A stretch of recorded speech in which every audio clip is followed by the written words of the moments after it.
देखो महाराज, ये सरल लड़का गांव के झोपड़े में रहने वाले एक साधु महाराज के पास गया।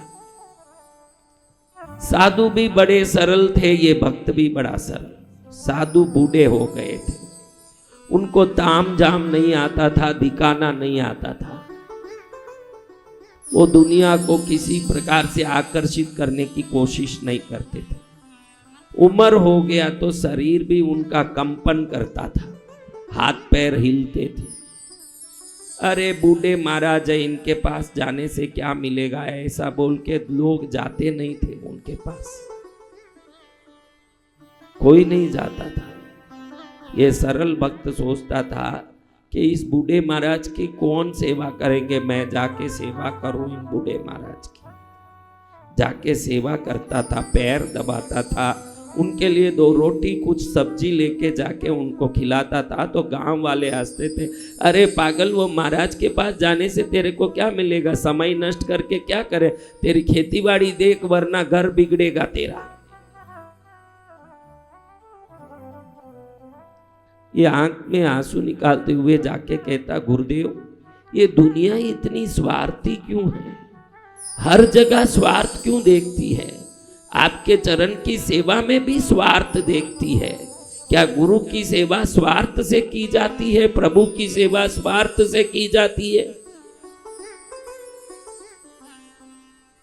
आपको दुनिया बोलती है ये बेकार महाराज है, इनके पास कुछ नहीं है, इधर मत जा। मुझे आप बहुत अच्छे लगते हो गुरुदेव। दुनिया कहती है उस खुद को तो हाथ से लोटा भी नहीं उठा पाता वो साधु, वो तुम्हारा क्या कल्याण कर पाएगा, वो बूढ़ा हो गया, मरने वाला है, उसको छोड़ दो, तुम अपने काम में लगो, ऐसे बोलते हैं गुरुदेव। मैं क्या करूं, मुझे आपके चरण में दिल लगता है, मैं आपके चरण में सेवा करके खुद को धन्य मानता हूं गुरुदेव। मुझे पता है आपने मुझे कोई मंत्र दीक्षा नहीं दिया, कोई कंठी नहीं बांधी, कोई नाम नहीं दिया, फिर भी पता नहीं पूर्व जन्म का कोई मेरा संबंध है आपसे, मुझे आपके चरण में बहुत अच्छा लगता है। दुनिया कहती है कि उनकी कोई शक्ति नहीं है, वो खुद के पास कपड़े नहीं, खाने नहीं, कुछ व्यवस्था नहीं, एक बेकार आदमी पड़े हैं, उनको गुरु मान के उनके पीछे क्यों पड़ा है पागल की तरह, मत जाओ उनके पास। लेकिन मेरा तो दिल आपके पास ही लगता है महाराज। ये बात जिस समय हो रही थी तब वो महाराज को महसूस हो गया था कि अब मैं 1-2 दिन का ही मेहमान हूं, ये भी उनको महसूस हो गया था। उसी समय क्या पता संयोग से इसके दिमाग से ये बातें सूझी और ये सब बोल रहा था, तो महाराज के आंखों से आंसू आने लगे। महाराज ने बोला, बेटा तूने मेरी सेवा की, अगर तू नहीं होता तो 10 साल पहले ही मैं मर जाता। तूने मुझे रोटी भी लाके दी घर से, मेरे हाथ पैर दबा के मेरे शरीर की शुश्रूषा भी की, नलाया धुलाया, कपड़ा पहनाया। मेरे को तो पेशाब टट्टी के भी ठिकाने नहीं थे, थोड़ा तेरे बल से मेरा बल बढ़ता गया। अब लगता है बेटा कल या परसों में मर जाऊंगा। लेकिन भाई तू ये जो बात बोल रहा है, तो मैं तुझे एक बात बोल दूं, ये दुनिया वाले मूर्ख है बेटा, उनके पीछे मत जाना। वो संतों का चेहरा, रूप, रंग और उनकी वेशभूषा में जाता है। आज तुझे बता देता हूं मेरे बच्चे, संतों का रूप, रंग, वेशभूषा नहीं देखी जाती, उनके शरीर की वस्तु उठाने की शक्ति नहीं देखी जाती, उनकी कृपा में कितनी शक्ति है ये देखी जाती है। उनका ज्ञान नहीं देखा जाता। संत अनेक प्रकार से है, कोई पढ़े हुए ज्ञानी है, कोई अनपढ़ परमहंस महायोगी भी है। संत की ज्ञान भी नहीं देखी जाती बेटा, उनका रंग रूप भी नहीं देखा जाता, उनका पगड़ी, साफा, चोला, वेश नहीं देखा जाता, उनकी कृपा की शक्ति देखी जाती है। पूरे संसार के लिए जो दया करते हैं, पूरे संसार के लिए जिनके हृदय में करुणा होती है, पूरे संसार की चिंता जिनमें होती है, वही संत हैं बेटा। मैं तुझे आशीर्वाद देता हूं, कल परसों में चले जाऊंगा, तुझे ये पद चंपी करने नहीं मिलेगा, गुरु सेवा करने नहीं मिलेगा, लेकिन इतने दिन तूने जो सेवा किया उस सेवा के लिए कुछ देना मेरा फर्ज है।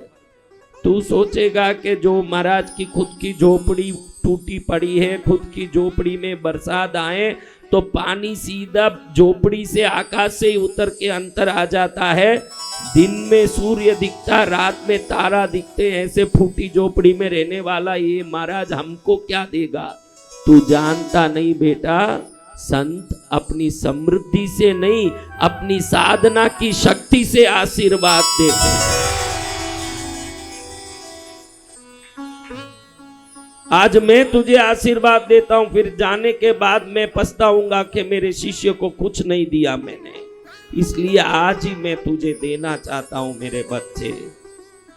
आज मैं तुझे आशीर्वाद देता हूं। तूने मेरे पैर दबाए, तूने खाना लाके मुझे खिलाया, मेरे ये दुर्बल शरीर की शुश्रूषा की, आज दिल भर के आशीर्वाद देता हूं बेटा। तू मट्टी में भी हाथ डालेगा तो वो सोना हो जाएगा, ये मैं आशीर्वाद।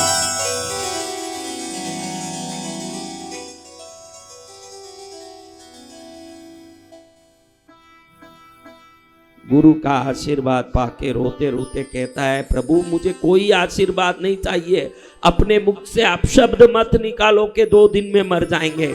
हे गुरुदेव, आप मर जाओगे तो मैं किसका पैर दबाऊंगा, मैं किसके चरण में बैठ के भक्ति शुश्रूषा करूंगा, मैं किसको गुरुदेव गुरुदेव बुलाऊंगा? प्रभु मैंने दुनिया देखा है, बिना माँ बाप कोई नहीं आया, अनाथ जिसको बोलते हैं वो भी माँ बाप के कारण ही संसार में आता है।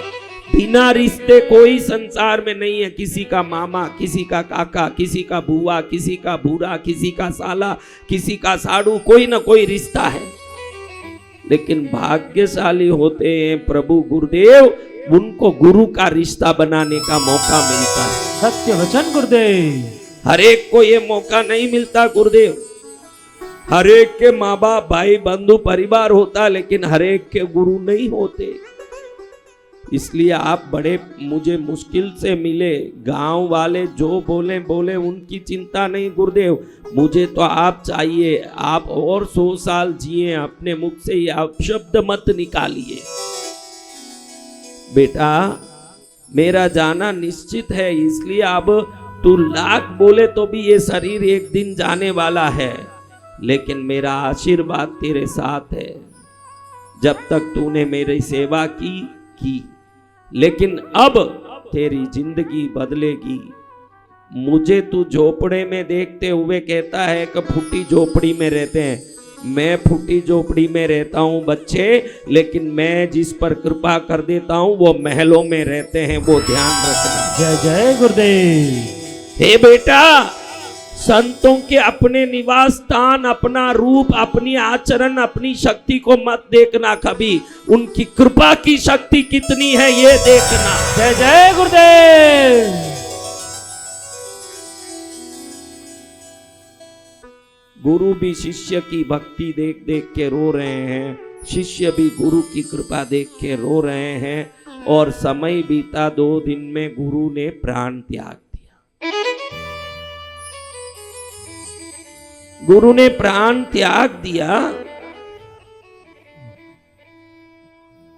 और इधर ये बच्चा रोड में आ रहा था, अपने खेत की ओर जा रहा था। पास गांव के एक जमींदार उसको सामने देख के खड़ा करके बोलते हैं, बेटा मेरे जमीन की खेती भी तू संभालेगा क्या?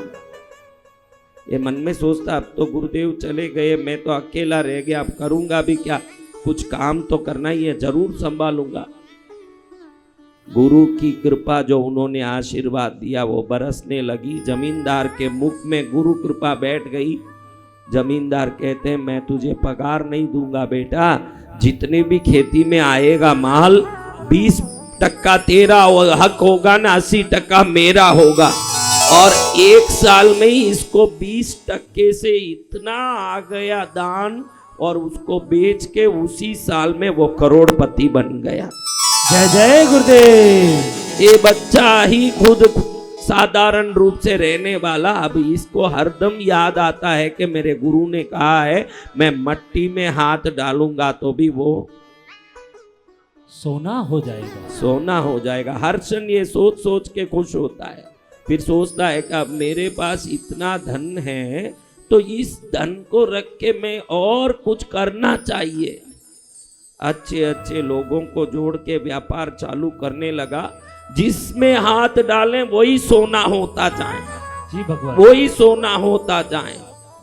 2 दुकान हुए उसके, खेती तो थी, 4 दुकान हुए, 8 दुकान हुए। अब सोचता है कि छोटे गांव में रह के इतना काम नहीं कर पाएंगे, शहर में जाना चाहिए। ये पूरा संपत्ति माल मिलकत लेके शहर में गया। अब जैसे शहर देखता है, पहली बार इतना बड़ा शहर जहाँ ऊट बैठ अलग टाइप की है, लेकिन हाथ में पूंजी वाला आदमी थोड़े दिन में ही सब शहर वालों के सब हाव भाव सीख लिया, भाषा उठ बैठ सीख लिया। और अब शहर वाले बड़े बड़े सेठ इसके दोस्त हो गए, शहर में बड़े बड़े शोरूम इसके हो गए, दुकानें इसकी हो गई। और अब ये देखो तो दुनिया में नाम करने लगा, और जो करोड़ों में खेल रहा था अब अरबों में खेलने लगा। जो झोपड़े में रहने वाला लड़का, उसके किसी भी दुकान में जाओ, गुरु की बड़ी सी तस्वीर लगी हुई है, नीचे लिखा है गुरुर ब्रह्मा गुरुर विष्णु गुरुर्देवो महेश्वरा गुरुर साक्षात परब्रह्मा तस्मै श्री गुरुवे नमः। जय जय गुरुदेव। किसी भी दुकान को देखो शहर में, इसका तो एक दुकान, कपड़े में इसका भी दुकान है, सोने में इसका भी दुकान है, टीवी फर्नीचर इसके भी दुकान है, हर जगह इसके भी दुकान है। हर दुकान का नाम है गुरु कृपा इंडस्ट्रीज, गुरु कृपा किराना स्टोर, गुरु कृपा क्लॉथ सेंटर, गुरु कृपा ज्वेलरी, गुरु कृपा गुरु कृपा गुरु कृपा। जय जय गुरुदेव, जय जय गुरुदेव, जय जय गुरुदेव। क्या नाम लिखा है? गुरु कृपा।